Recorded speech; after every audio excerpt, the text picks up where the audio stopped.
Қашан басталды? Басталған беді. Таныш. Ертеде, ешкі жүні бүртеде, Ерназар деген бай болыпты, төрт түлігі сай болыпты.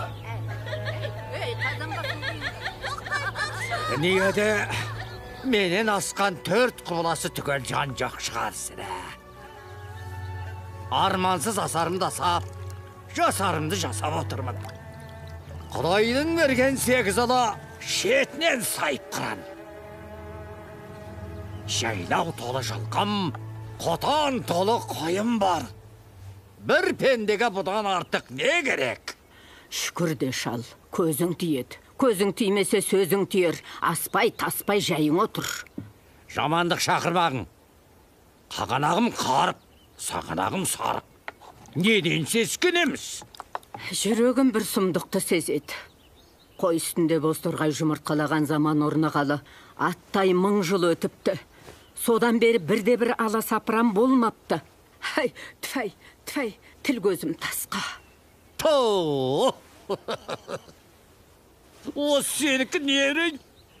Құдайдың күні сөнеттіп кім айтты саған, а?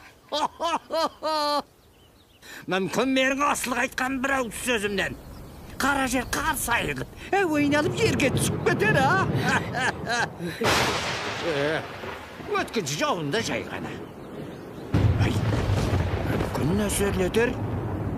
Жаңа ғана аспан шайдай ашық еді.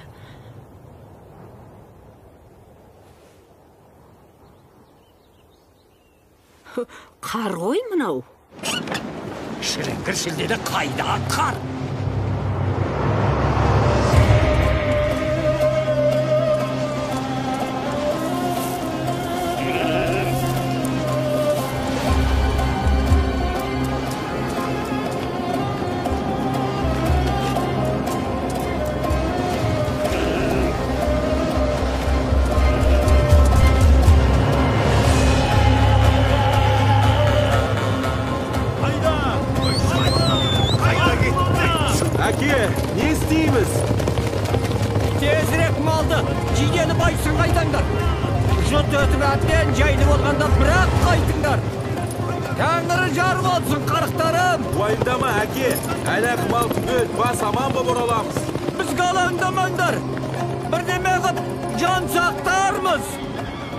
Пешенемізге жазылғанды көрерміз.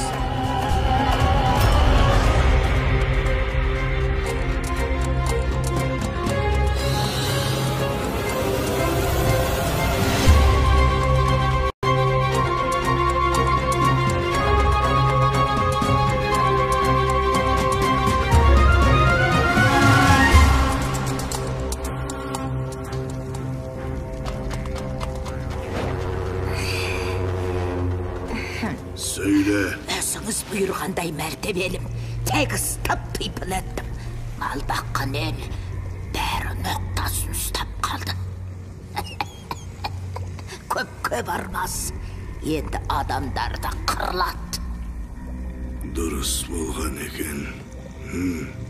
Тамаша. Әміршім, өзіңізден бір нәрсені сұрасам. Сұра. Бұл жұт не үшін керек, сонда? Бізге төтеп берер батыр 9 бас үшін керек. Самұрықтың келетін уақыты таяп қалды. Оның жұмыртқасын жұтып үлгеріп, әлемге түнек патшалығын орнатуымыз керек.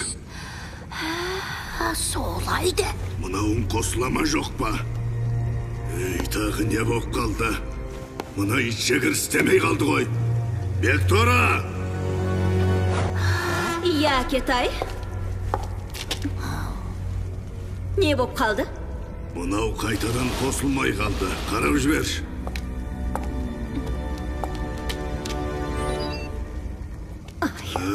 Осы екен ғой. Тау.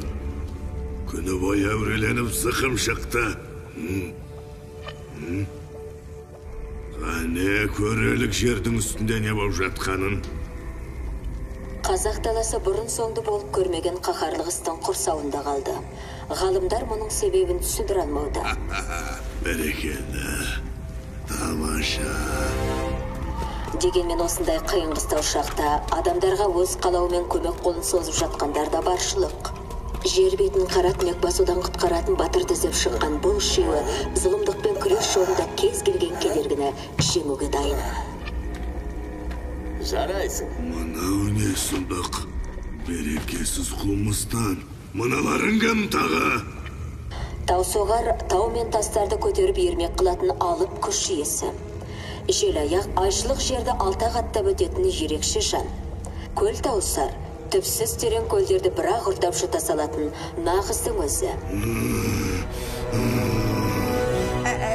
Ханием, ақылдасатын шаруа бар еді. Айт. Анау күні сенде қыз бар, менде ұл бар деп әңгіме бастап едік. Құда десісіп, құйырып бауыр жесісетін сәт келген тәрізді. Әуелі тапсырылған шаруаны тыңдар. Құдалық ешқайда қашпас. Кейінде уақыт бар. Құттақсың. Кеттім. Қыздың бәрі қызыл кигендігі.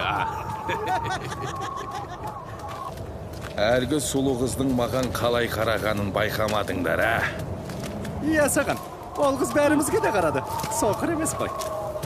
Байқаймын, сол қызға мен ұнап қалған сияқтымын. Қыздар мен де аяғының желі бар жігіттерді жақсы көреді. Жоқ. Олар күшті ұнатады. Жоқ, жылдамдықты. Інілерім, сау бол. Қыздарға бәріңнен де ұнаған, мынау мен.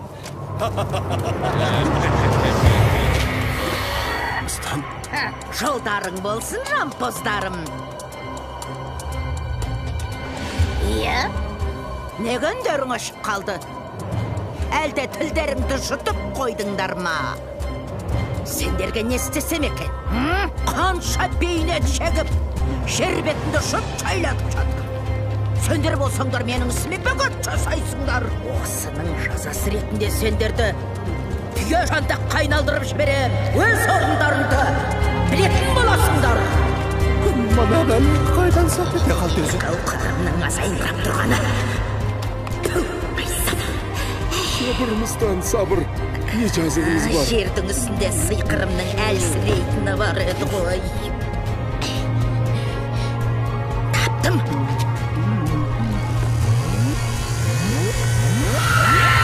Ал керек болса, енді осы шеңбірден шығып көріңдер. Тіл тартпай көтерсін.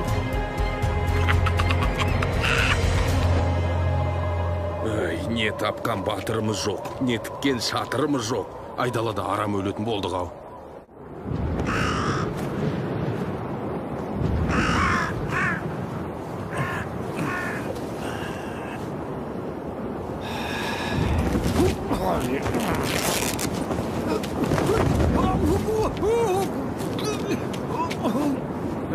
Қайыршыға желде қарсы.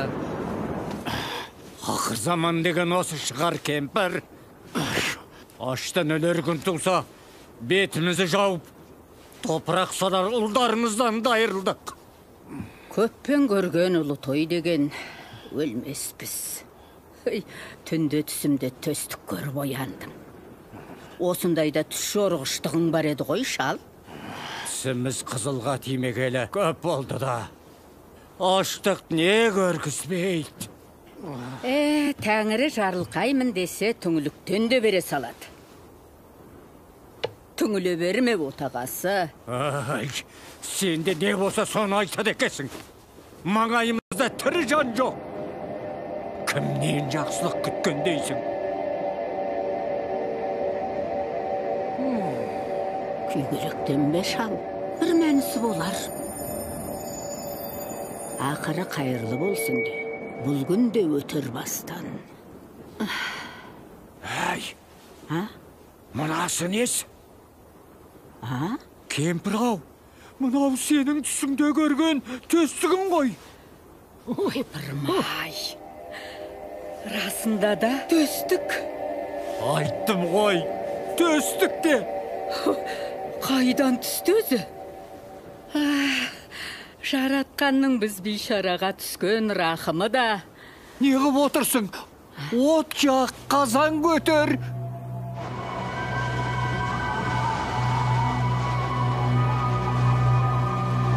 Батыр деп қашанғы қаңғимыз.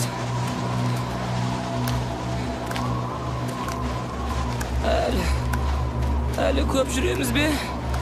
Сен қылқылдап сұраудан жалықпа, мен жауаптан жалықпайын. Қанша жүретінімізді бір Құдай білет дедім ғой.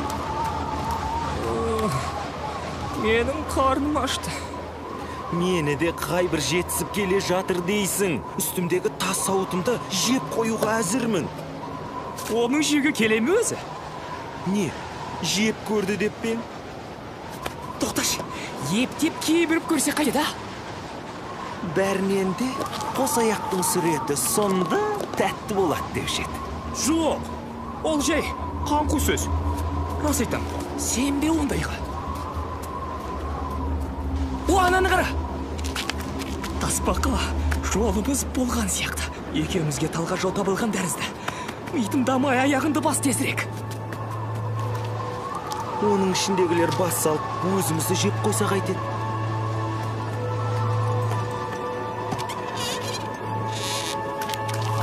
Ішке ел қонған сияқты. Өзде мейіздей бап сүрленген екен. Қап, кешіктік.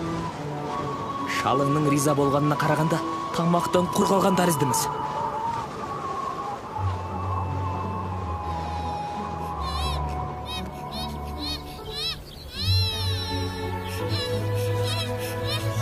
Жаратқан. Нәресте ғой бұлау. Қайдан? Қайдан дерің бар ма? Жаратқанның бізге жіберген сыйы да. Ей! Өзі көз алдымызда өсіп бара жатыр ғой. Қарашы. Екеумізге қолғанат болуға асыққаны да. Әкел, тұсауын кесіп жіберейік.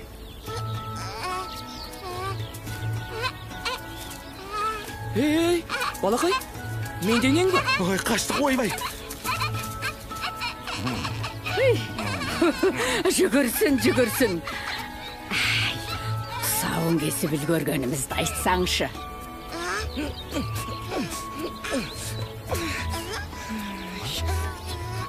Әттеген ая.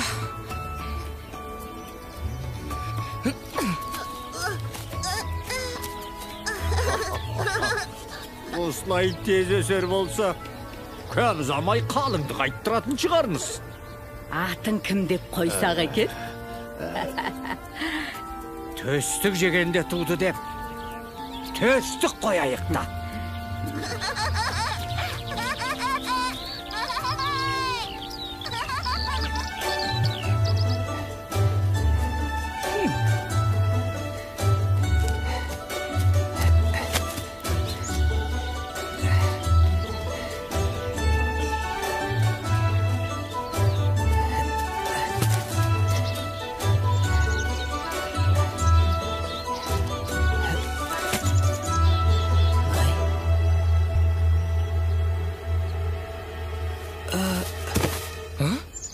Мәссаған, тасбақа, өліп қалған тәрізді.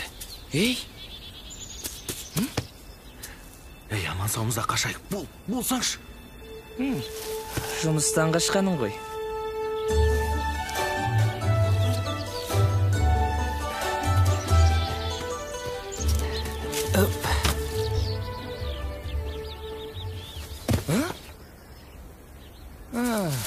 Өзі қан көрсе қорқады. Қайтып батыр болмақшы. Ақыры туған екен ғой. Әліміз нашарымызданы өте нашар. Хан ием, пәрмен берсеңіз барып жолын үзіп кетейін. Сен тұра тұр шойын құлақ. Кімнің ісі шала? Сол көтерсін мойнымен.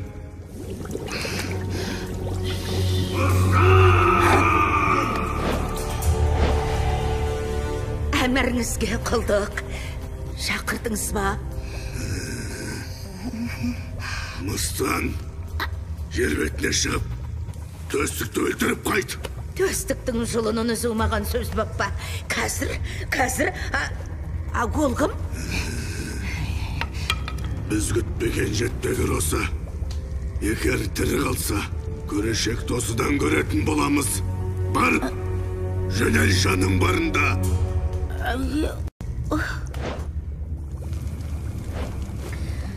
Төстікті өлтір.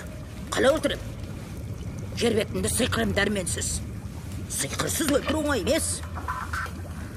Орайын табу керек. Бәлкім. Қайда ғана қойып едім қырып қалқырды. Жер жұтып кеткен бе? Міне.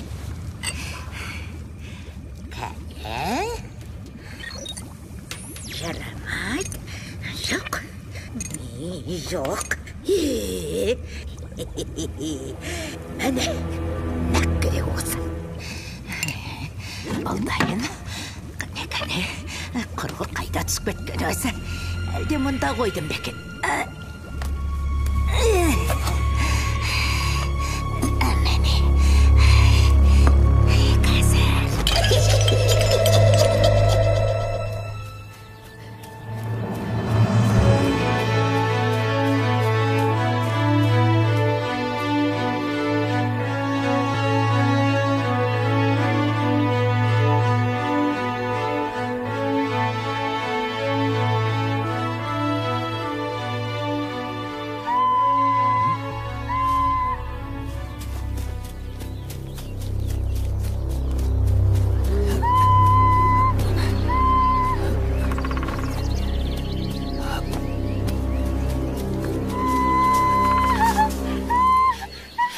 Не болды?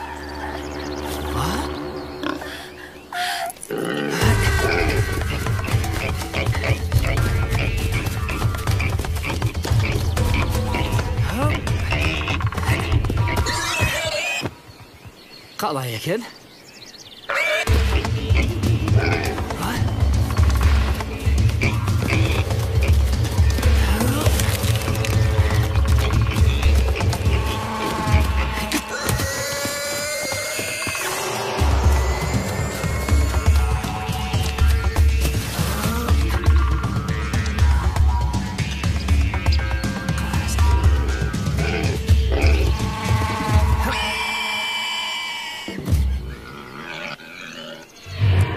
Қыршыныңнан қиылғыр.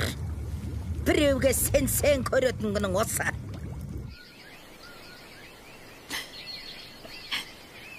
Жазым бола жаздадыңыз ғой. Қорықпаңыз. Иә, бәрі жақсы тәрізді. Жаңағы доңыз қайда? Ұшып кетті десе де болады. Ұшқаны қалай? Доңыз үшін қам жемеңіз. Енді қайтып сізге тимейтін болды. Таныс болайық, қарындас. Менің атым Төстік. Рахмет сізге, Төстік. Сіз болмағанда... Оқасы жоқ. Қарсы болмасаңыз сізді ауылыңызға дейін шығарып салай. Ауылыңыз қай түсті еді? Осы жолмен жүре берсе жеткізеді. Есіміңізді сұрамақпын. Есімім Кенжекей. Әдемі екен. Рахмет.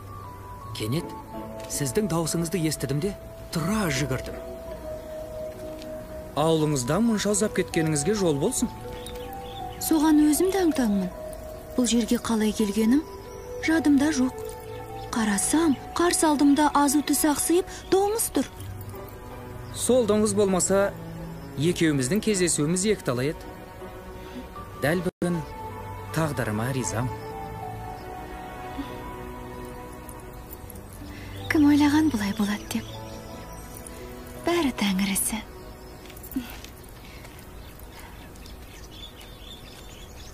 Қараш, қандай ғажайып сұлулық.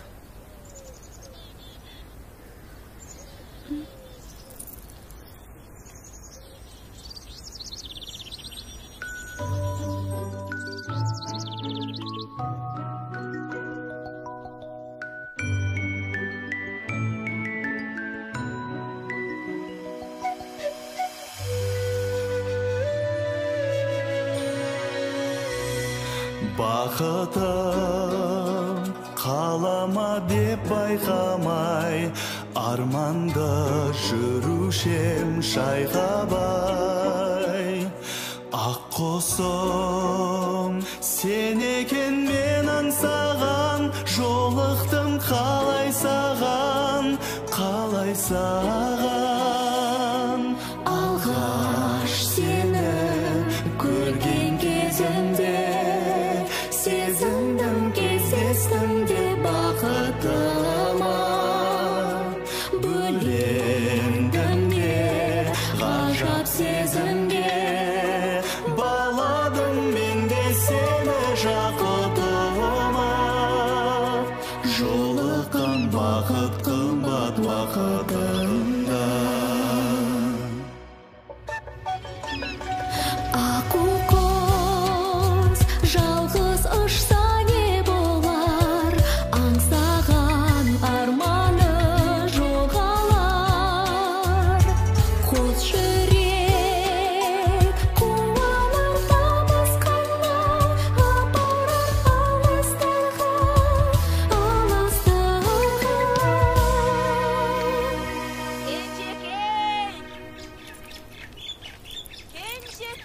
Мен іздеп жатқан сияқты. Мінеки, ауылға да келіп қалдық.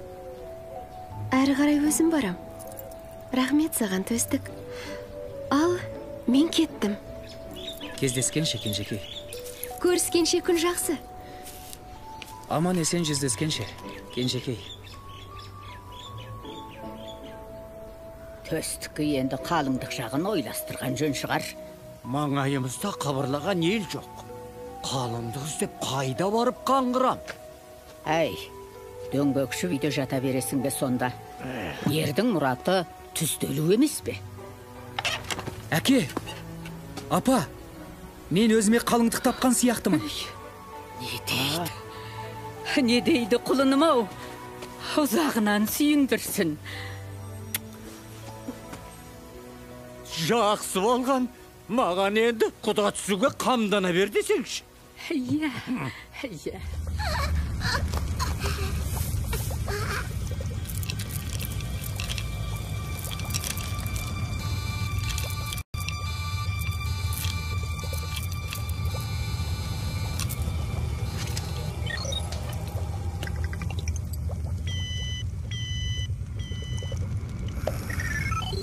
Қалай еді? Ей, Бектора! Не, тағы да ма? Соңғы жаңалықтар. Төстік жағы Кенжекейге құда түсіп келді. Құдалардың құрметіне ұлан азыр той жасап, соңы ойын сауыққа жалғасты.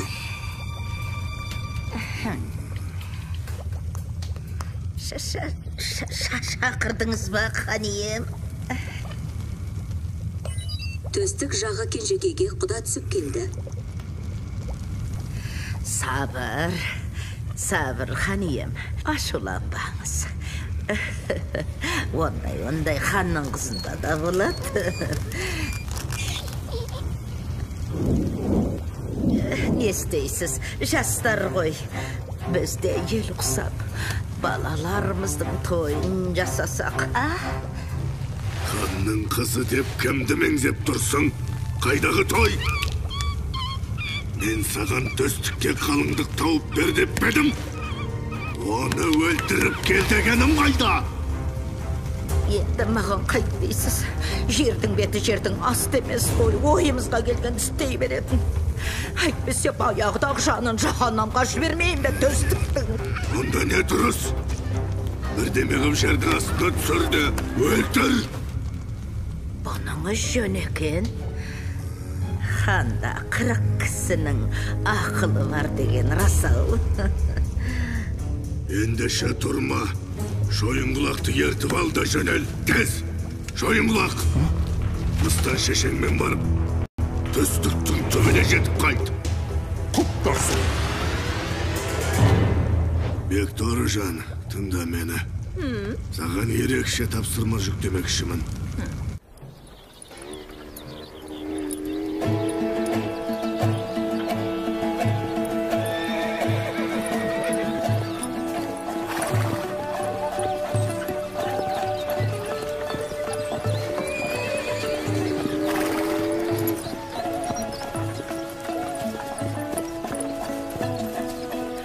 Мен өзім тойға құда боп барғанды жақсы көрем. Бәр аста төк, сен іште мен іш боласың. Шіркін, қазақтың құдалығына не жетсін? Дүниені аямай шашады екен. Кенжекейдің дүниесінің өзі бір көшкі жүк болған жоқ па? Төске қайнатасы мінгізген шал құйрықшы. Міне, нағыз тұлпар. Әкесі Кенжекейден несін аясын? Бар малының құты түйесіне дейін берді қызына. Осының бәрі саған жұғысты болғай.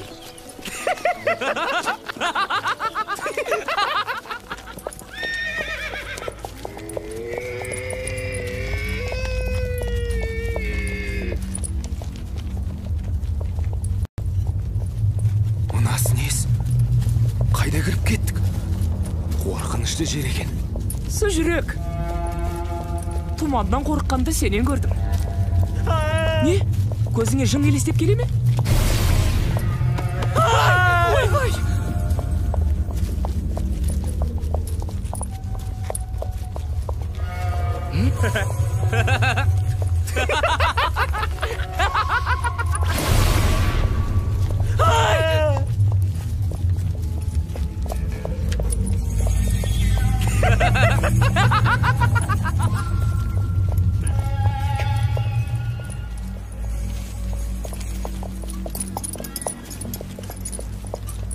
Тоқтаңдар! Осы жерге аз аялдап, ертеңгісін таң ата қозғалып кетеміз. Мынау сорқыдық қой. Біздің ел жайлауға көшкенде кесірлі жер деп сорғыдыққа ылғи қонбай өтуші еді. Құр босқа үрейленбе қызым. Жаныңда төстіктей батырың барда кімнен қорыққандайсың?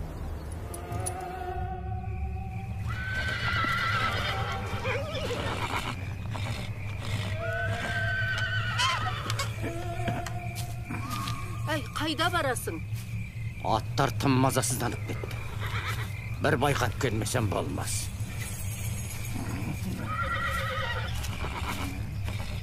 Ай, бозынген қайда кеткен?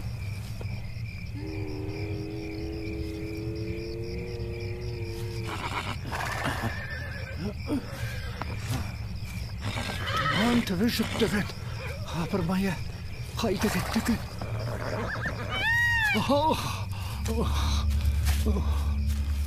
Ей, мына тұрған бозынген бе? Көзі құрғыр жетер емес. Мұнда екенсің ғой. Жасақ кететіндей сенің нетілен түртті. Қуағашқа сені кім байлап кетіп жүр? Неге тыпышып кетті? Не көрінді?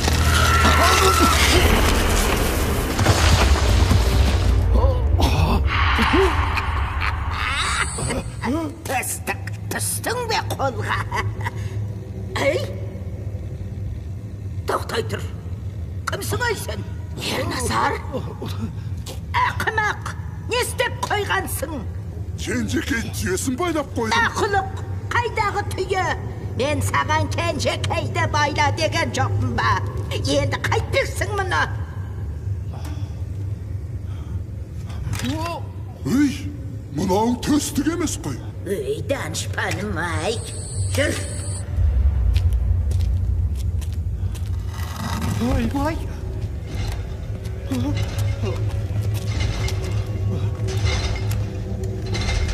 Жарайды, толарыс болды. Кәне, шойынтай, баста.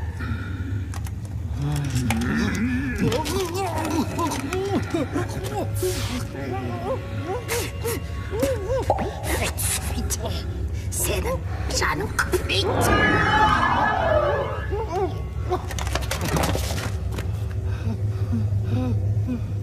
Ey şal, benim müqüyattında senin canыңды мына торсыққа құйып алдым. Өсім, анда-санда бір жұтымнан ішіп отырам. Егер 3 тәуліктің ішінде төстік келіп жетпесе, жаныңды жаһаннамға жіберем. Ұқтың ба? Ұлымды өз қолыммен саған ұстап бергенше өлгенім жақсы. Солайды. Жоқ, атама. Одан да бәр жолаты шесол. Қыңыр шал. Мені қан шығарсың. Шақ әулік ердасар. Шақ әулік уақыт берер.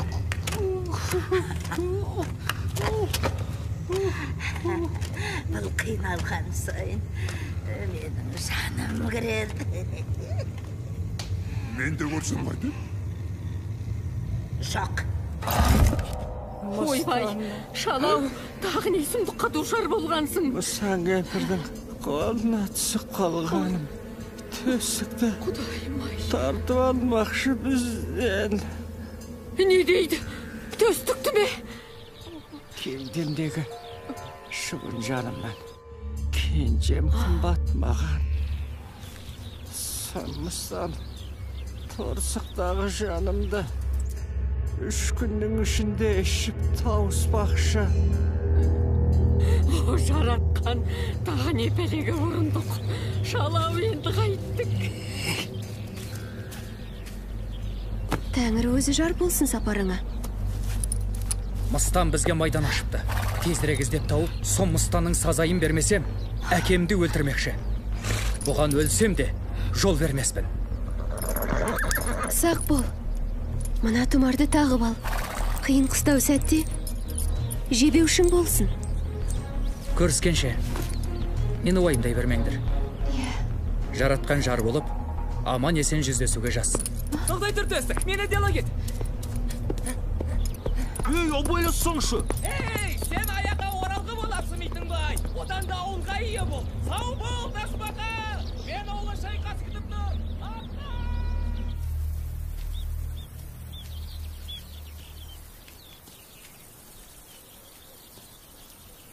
Уәдетші, бозынген. Төстік аман есен оралар күн туса, сен сол күні дүниеге әппақ қардай ақбот әкел. Не өлген, не аман келген күні. Ал белімдегі торғын орамалым, төстіктің не келген күні шешіліп түс, не өлген. Иә, тек аман келген күні.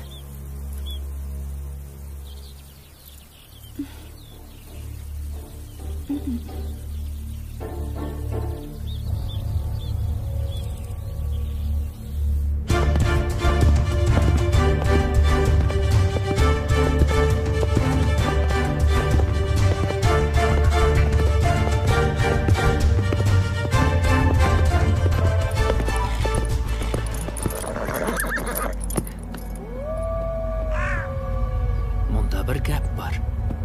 Мыстанның жөнін осылардан сұрайық. Мыналар кімдер? Байқұстар өліге айналыпты ғой. Хөп. Армысыңдар, жігіттер? Бар бол, бауырым. Мыстанды білуші медіңдер? Қайдан тапсам екен? Білгенде қандай, бірақ оны қайтпексің. Әлде ажалыңнан бұрын өлейін деп жүрсің бе? Ол жағын көре жатармыз. Одан әкемнің жанын алып қайтпақпын. Біз саған көмектесер едік, бірақ... Тоқтай тұршы. Сен мұнда қалай кірдің? Қайда? Шеңберге қалай кірдің дейміз? Бұл не қылған шеңбер сонда? Бізді мыстан осы шеңберге қамады да, шықсандар өлесіңдер деп кетті. Көзім қарауытып бара жатыр. Бітті бәрі. Ей, не боп қалды саған?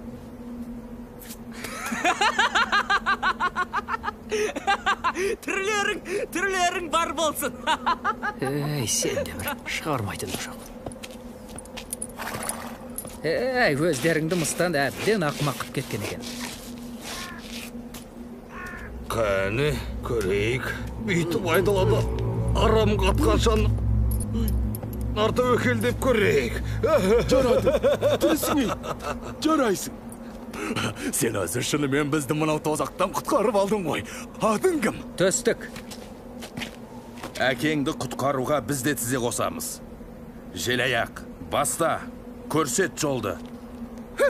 Онда ілесіп бағыңдар.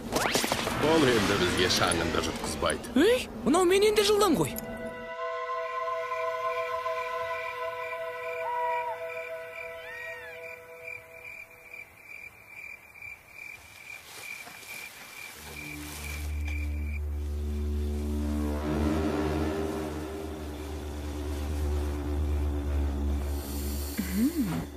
Құдай өзінен сұлулықты аямапты.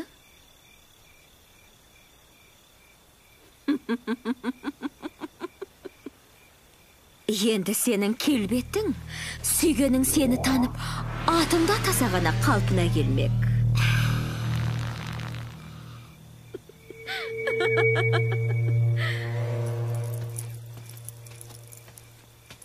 Я, амалсыздың күнінен не болса соған келісесің.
Осынша ұзақ жүргендеріңе жол болсын. Hey, елдің бәрі сен деп пең. Су.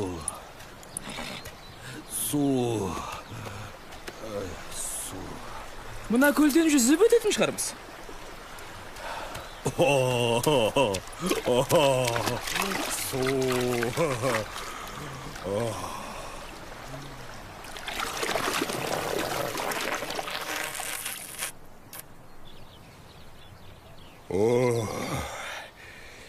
Енді болмаса, қаным кепкенде екен. Енді жердің түбіне де түсуге болады. Жер астына түсер жол қай тұста? Әне, үңгірдің аузы.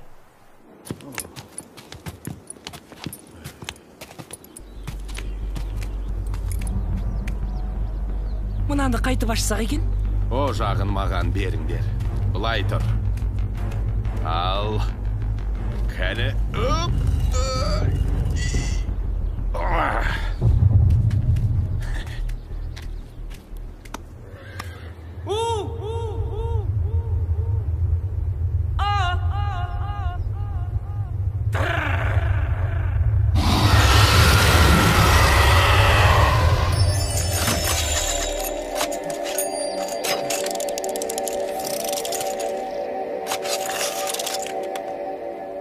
Қарайгөр, ер қаруы бес қару деген. Керемет екен. Ал менші? Ең құрмаса қу таспаға сауытын кигізіп те жібермеді. Тарттық, достарым. Ей, тоқтай тұрыңдар. Қару жарақ, сауытсыз мен қайтып соқсам. Мұнасы не стақ? Төстік, өңгірдің аузы. Алаңдама. Бір амалын табармыз. Тарттық шалғирақ. Бұл не тағы? Ей, тоқтай тұрыңдар.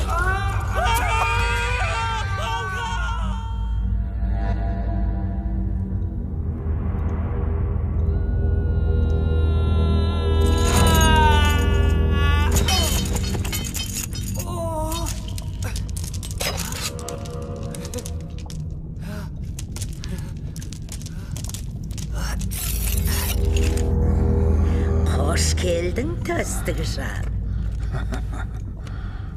Мыстан деген сен бедің? Ойбай, ашулысың ғой өзің. Қорқытпаш мені.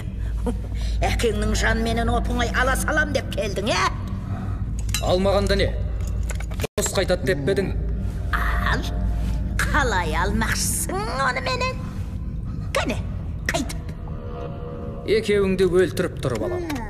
Алдымен сені, сосын мынауыңды өлтірем. Солайды, қаһарманым. Жә, біраз мылжыңдастық. Жетер, іске көшейік. Шойынжан, әр қарай не істейтінді өзің білесің.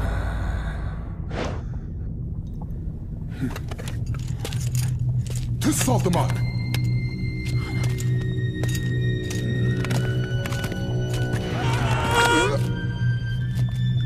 От жағынан.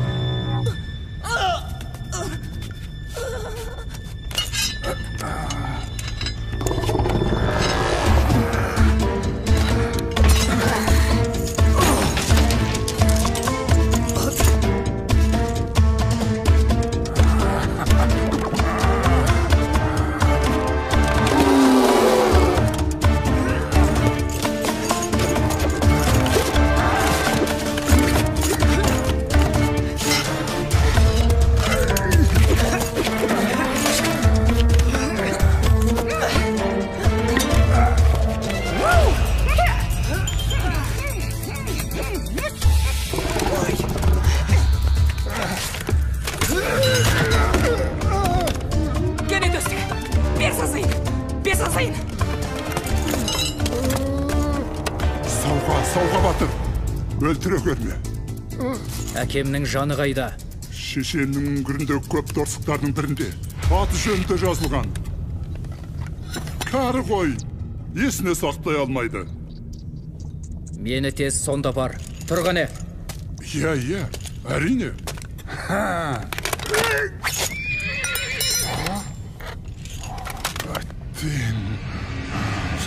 Жоқ.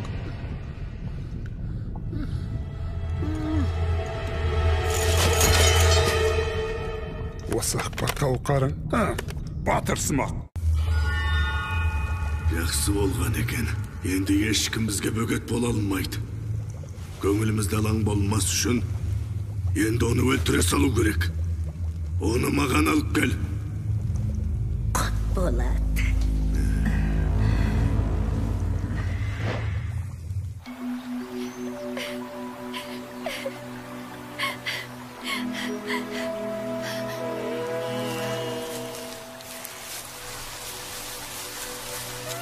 Бұл кім екен?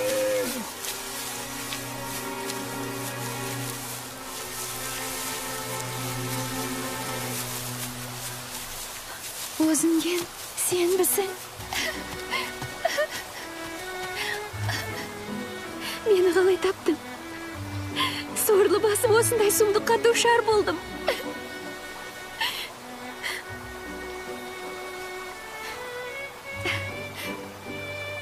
Мүмкін бәрі орнына келер.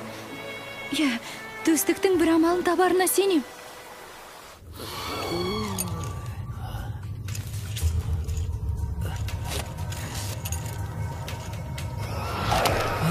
Мынау несі?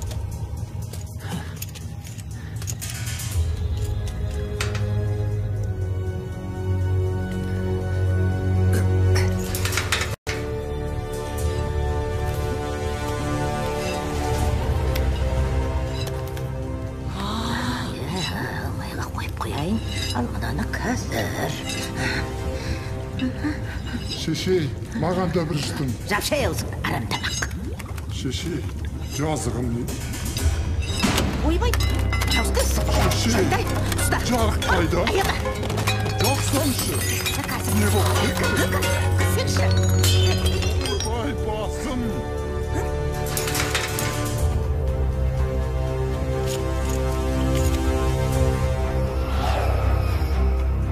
Қайтсем екен. Қосаяқ? Тарам! Қосаяқ. Тез, мына есіктің кілтін табу керек. Кілт дейсің бе?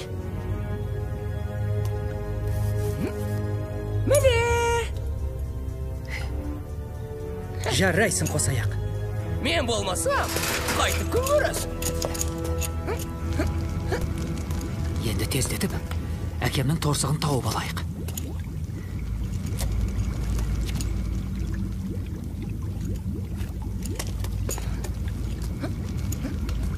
Қайда екені?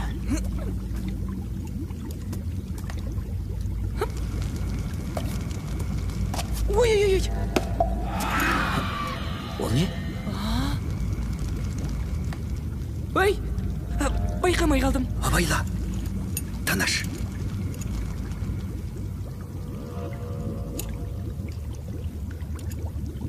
Міне жатыр. Таптым. Кеттік. Кеттік.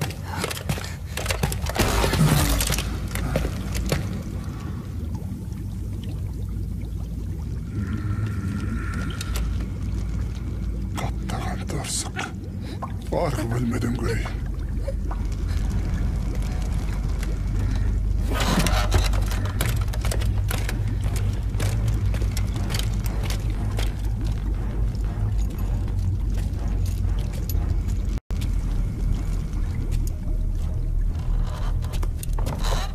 Жағдайымыз қиын. Тез арада әкеме жеткізбей болмайды. Шалайрақ. Ол кезде тарттық. Шу жырма. Тарттық! Сен бәрібір мені құтыла алмайсың!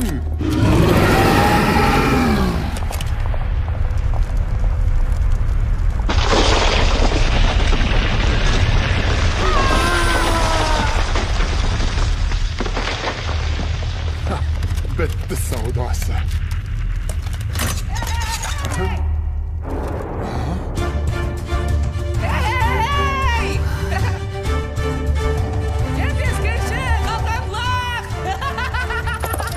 Қабат деген ай!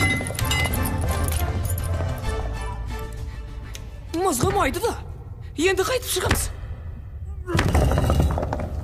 Ей, сендер әлі мұнда жүрсіңдер ме? Жоқ, біз қайтып келеміз. Онда дер кезінде жетіппіз. Рахмет сендерге, жігіттер. Мұнаны қара. Желаяқ, сенің көмегің қажет. Әкемнің жаны осы тесік торсықта. Тез жеткізе көр. Ендеше, жылдам жолды көрсет.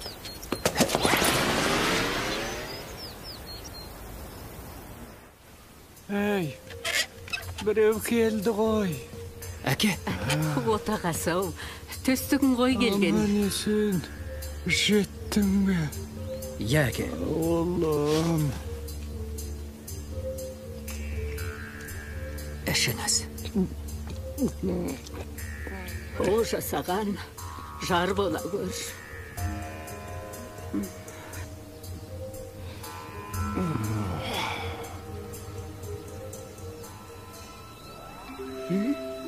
Дүниеге қайта келген деймін. Үлгердім, абайтер. Ризамын, құлыным. Әкеңді тура келген ажалдан аман алып қалдың. Бар жамандықтың ақыры осы болсын. Көрер жарғым таусылмаған екен. Төстік! Кенжеке! Мынасы нес? Денемді бірдеме қарып өтті. Бұнысы нес? Лақтырып тастай сал. Не қыласың оны? Кенжеке, біз қайда бара жатырмыз? Одан да жүр, мен саған бір нәрсе көрсетейін. Бір тосын сыйым бар.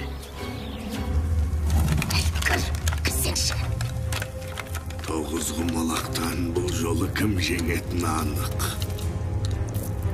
Түнек патшалығын орнату да осындай оңай болса ғой. Самұрықтың да келетін уақыты таяп қалды. Сақтықта қорлық жоқ деген. Алдымен өзің кірші. Өз күнәң, өзің көтер.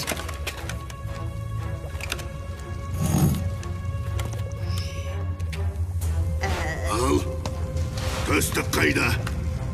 Оған, мынау кінәлі. Қайда деймін? Қайырлық қалдық. Өңшең мұйғыла. Сендерден түк қайран жоқ.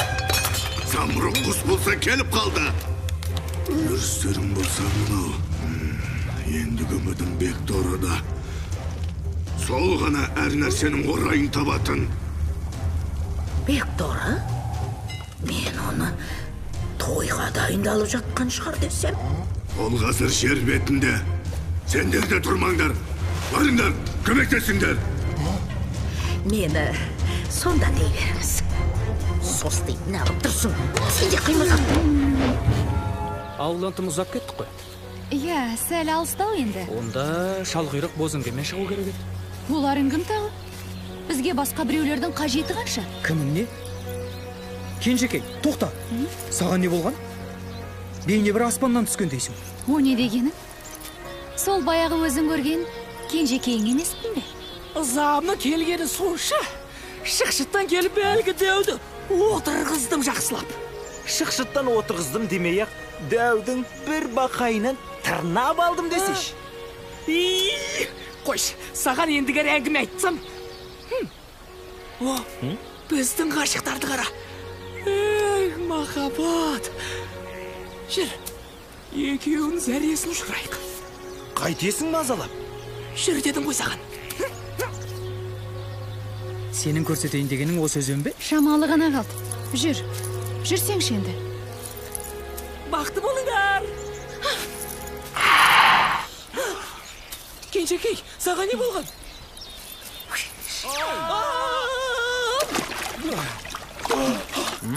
Бірдеңе дедің бе? Жоқ, сен өзен жайлы айтып келе жаттың. Саған керек болса.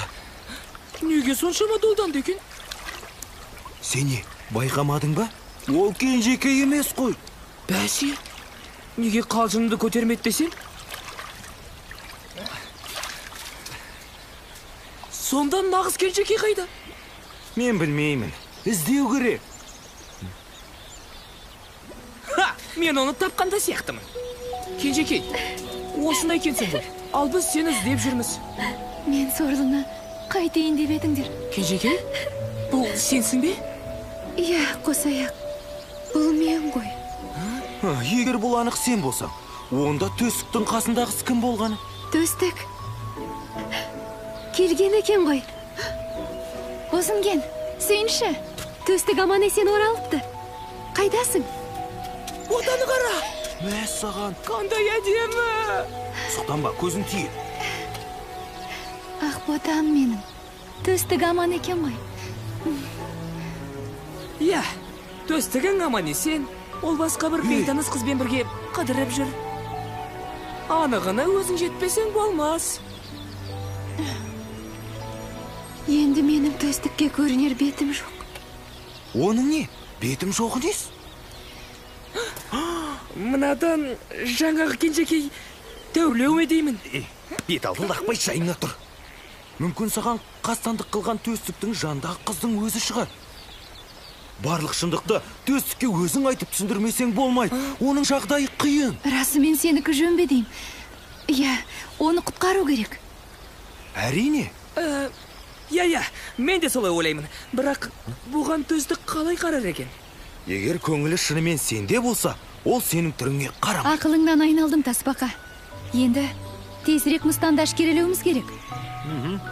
Ал, бастаңдар жолды. Қай жерден көрдіңдер төстікті? Кеттік.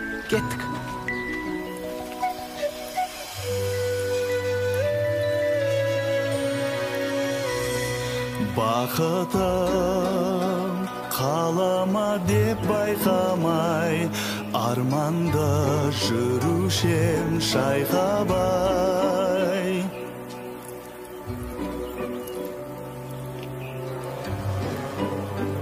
Жолықтым қалай саған, қалай саған.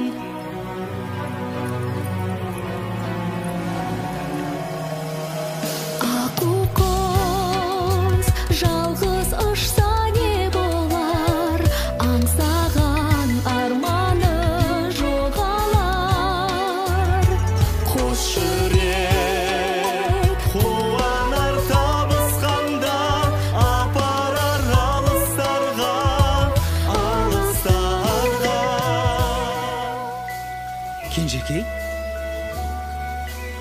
сенбісің? Иә, бұл менмін, Төстік. Сонда ананың кім болған?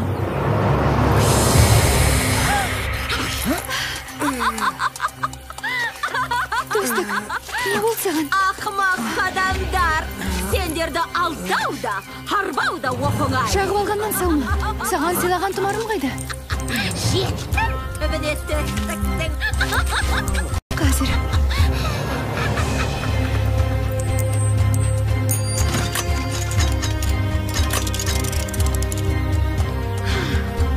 Төстік, не бол саған?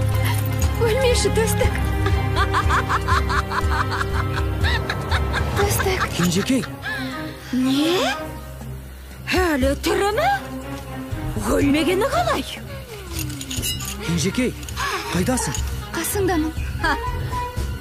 Соқырмын де. Бізге суғараң соқыр болғаныңда жетіп қалар.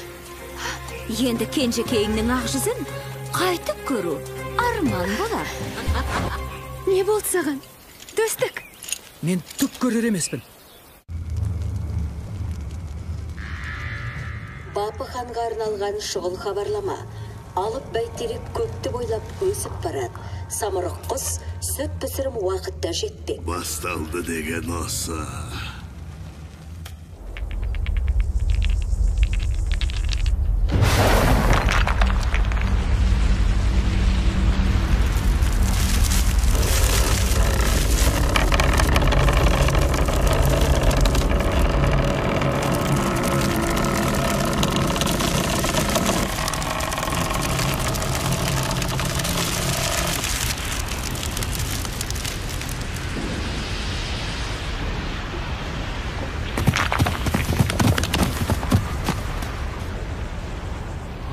Міне, нағыз бәйтерек. Не боп жатыр өзі? Жер жарылып, бәйтерек өсіп шықты.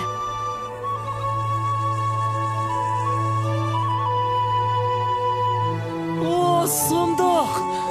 Бұл не тағы? Міне ғажап.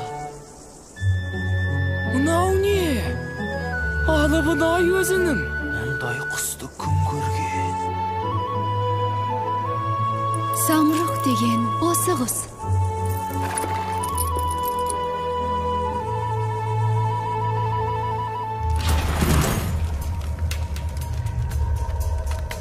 Бектор бәрін өзің баян қылшы. Қанша деген мен әке ғой. Айтпесе, Қания. Сонымен өлтірдіңдер ме? Жоқ, бірақ көзін ашпаған күшіктей су қараңғы соқыр қып тастадым. Жарайды, оған да тәуе дейік. Енді тойға қамдана беруге болатын шығар. Сенің арманың бәріміздің басымызды қосу ма? Иә, әрине. Ендеше сол сәт енді келді.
тимейді деп едіңдер.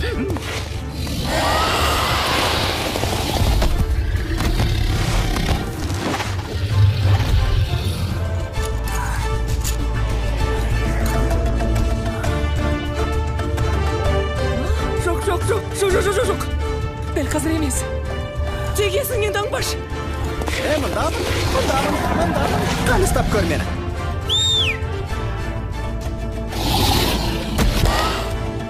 Дөп дегесің.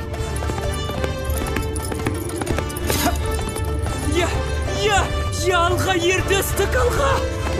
Сен күшті.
Төстік. Кенжекей. Сен енді көре аласың. Жарайсыңдар, жігіттер. Жарайсыңдар. Таспаға! Жаңа, айдаһардың қалай кескілгеніңді көрдің бе? Иә, құйрығының ұшымен ықсылатып салдың.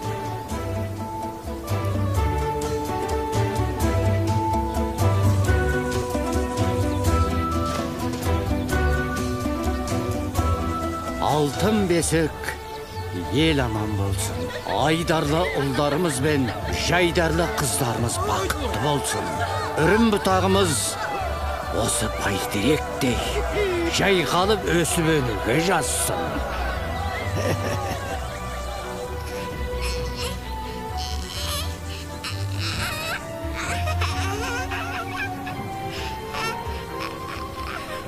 Соңғы жаңалықтар. Төстіктің ағалары аман есен оралды. Тойға басты. Осымен ертегіміз тәмам болсын, ел жұртымыз аман болсын.